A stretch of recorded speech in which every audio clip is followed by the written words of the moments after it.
If you saw him that morning, you wouldn't have guessed he was worth over $3 billion.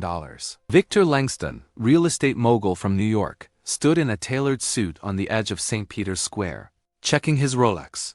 The new pope was about to give his first public blessing, and Victor couldn't care less. He was only there because his PR team insisted it would soften his image. Victor had lost his wife to cancer 2 years ago and hadn't believed in God since. He didn't do prayer. He did numbers, investments, and exit strategies. This trip to Rome was supposed to be 3 days of photos, meetings, and a flight back to Manhattan. He was booked to leave that night. No detours, no emotions. His driver tried to drop him closer to the front, but the crowd was massive. Thousands pressed toward the steps of the basilica, waiting for the Pope's appearance. Victor sighed, muttering, "What is all this for?" The noise, the people, the anticipation, it all felt pointless.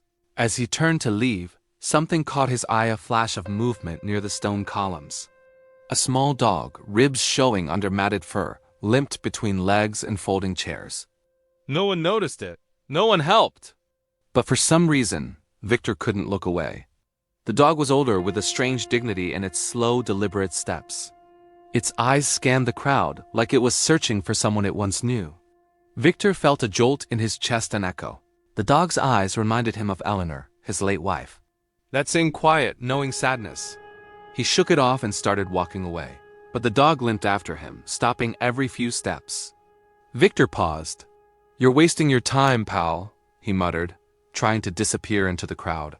Still, the dog followed, never too close, never giving up. Victor ducked into a side alley to avoid the square. His phone buzzed, texts, emails, notifications. He ignored them all. The dog stopped at the entrance of the alley, watching him. Just watching. Victor turned his back, heart pounding for no reason he could explain. He ended up in a quiet corner of the colonnade where few people stood. From there, he could see the edge of the balcony where the Pope would appear. The dog finally lay down near him, panting, eyes never leaving his face. Victor glanced down, uneasy. "What do you want from me?" The bells rang. The crowd cheered. The Pope emerged. Cameras flashed. But Victor stayed still, hands in his pockets, feeling strangely exposed. All around him, people cried and crossed themselves. He stood like stone until the dog stood up too, and took a single step toward the sound. Then came the moment. The Pope paused, looked out over the crowd, and pointed. Not to the masses, but toward Victor's side of the square. His eyes, for a second, met Victor's, and in that same instant, the dog collapsed to the ground. Silent. Still. Victor froze as the cheering faded into something deeper, something like silence. Victor knelt beside the dog before he could think. The fur was coarse and cold, and the breathing shallow. People around them hadn't even noticed. "You stupid mutt," he whispered, voice trembling. But his hands shook as they touched the fragile ribs, rising and falling in slow rhythm. He hadn't touched a living being like this since Eleanor died. Not a handshake, not a hug. Just signatures, meetings, isolation. But now, with the crowd roaring for a man in white above them, Victor was on his knees beside a dying dog in the dust. Security noticed him now. A Vatican guard moved closer but didn't intervene. He must have seen something different in Victor's face, something human. The Pope continued speaking in Italian, offering blessings, speaking of mercy and the forgotten. Victor couldn't hear the words clearly, but the dog could. The animal stirred at the sound. It raised its head slightly, ears twitching. And then, impossibly, its eyes shifted again, those same eyes that had cut through Victor moments ago. It was like the dog recognized the voice above, but stayed with the man below. Victor's heart thudded as if trying to wake up. His driver called out to him, waving from beyond the barrier. "We need to go now, Mr. Langston. Flight in 2 hours." Victor didn't move. "Not yet," he said, voice low. For once in his life, he wasn't rushing. He was staying. A woman approached, elderly, soft-spoken, rosary in hand. "That dog's been here for days," she said. "It wouldn't leave the square. Slept right there every night." Victor looked at the place where the animal lay like. It had been waiting, not for food, not for rescue, for someone. He pulled off his designer coat and gently laid it over the dog, not out of pity, but out of shame. He'd worn that coat in boardrooms and billion-dollar deals. Now it covered a forgotten life on a Roman stone floor, The gesture felt ridiculous and holy at the same time. "I can't leave him," Victor muttered to the woman. She smiled, eyes kind. "Then don't." Around them, the crowd began to disperse. But the moment held, the Pope raised his hand for a final blessing. In that same instant, a ray of sun broke through the clouds and landed right where the dog lay. Victor looked up, blinking against the light. Something inside him broke open. Not like glass shattering, but like a sealed door quietly unlocking. For years, he'd buried grief under deals and distractions. But now, beside a dying stray under Roman sunlight, all that armor fell. He sat down beside the dog on the cold ground, coatless, surrounded by strangers, and stayed. His driver gave up. His phone buzzed again and again, but Victor didn't move. He couldn't, because for the first time in years he wasn't chasing anything. He was exactly where he needed to be. Paramedics from a nearby medical tent approached gently, expecting resistance, but Victor raised a hand and spoke softly. "He's still breathing. Don't rush him." The professionals knelt with reverence, surprised by the billionaire's tone, not commanding, pleading.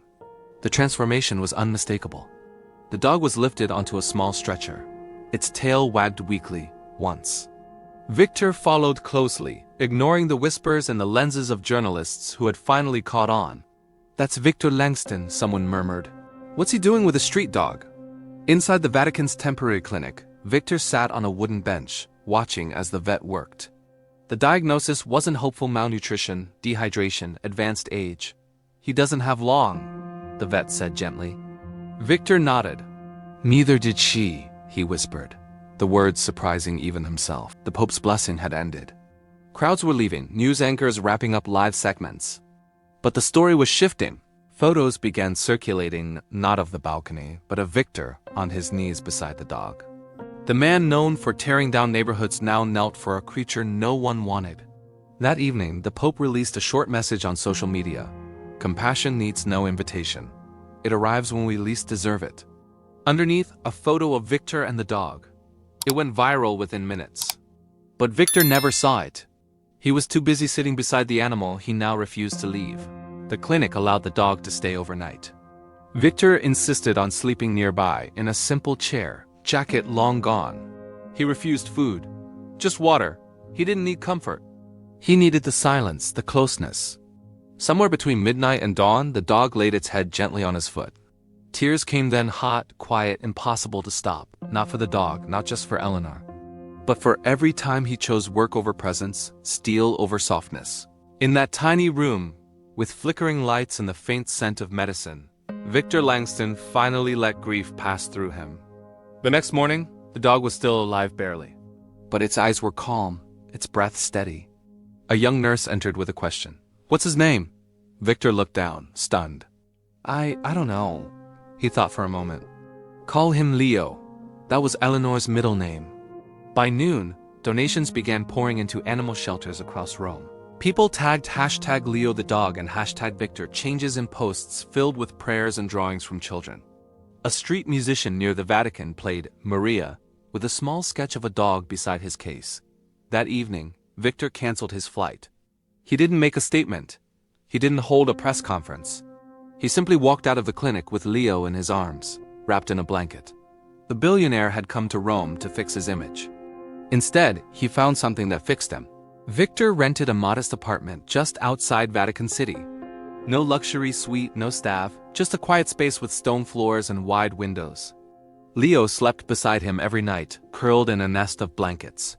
Each morning, Victor took him to a nearby garden and sat under the olive trees. He began attending Mass not for doctrine but for stillness. Locals watched him from afar, some skeptical, others moved. The billionaire who once bought half of Fifth Avenue now fed pigeons beside street vendors. He smiled more, spoke less. And when he spoke, it was soft, slow, intentional. Back in New York, board members were restless. His absence disrupted projects. Reporters clamored for interviews. Victor declined all calls. When asked by his assistant what they should tell investors, he simply replied, "Tell them I'm where I need to be, for once." He started quietly funding animal clinics across Europe. No branding, no press, just results. A foundation was created in Eleanor's name, focused on rescue, hospice, and dignity for aging animals. Its logo was simple, a small white silhouette of a dog resting at a man's feet. Leo's health remained fragile, but steady. Victor adapted to the rhythms of care, feeding, cleaning, lifting. It was humbling, grounding. One morning, a child approached him in the park and asked, "Is he yours?" Victor looked at Leo, then nodded. "No," he said quietly. "I'm his." When Leo passed, it was in Victor's arms, just before sunrise. No struggle, no sound, just a long breath and stillness. Victor held him for a long time, whispering thanks for staying, for choosing him, for showing him how to feel again, without apology. The funeral was private. Just Victor, the vet, and a priest. They buried Leo beneath an olive tree where they used to sit. On the stone Victor had engraved, "He waited for me." I didn't know I needed saving. Word of it spread slowly, reverently, like a parable retold by those who truly understood.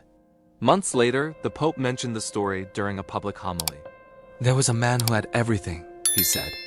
"But he gave his heart only when there was nothing left to gain." The crowd listened in silence. Not for Victor, but for what he now symbolized, the return to feeling. Victor never returned to his empire. Instead, he traveled, quietly supporting small sanctuaries and speaking to those no one listened to: grieving fathers, angry sons, lonely widows. He didn't offer answers, just presence. And sometimes that was enough.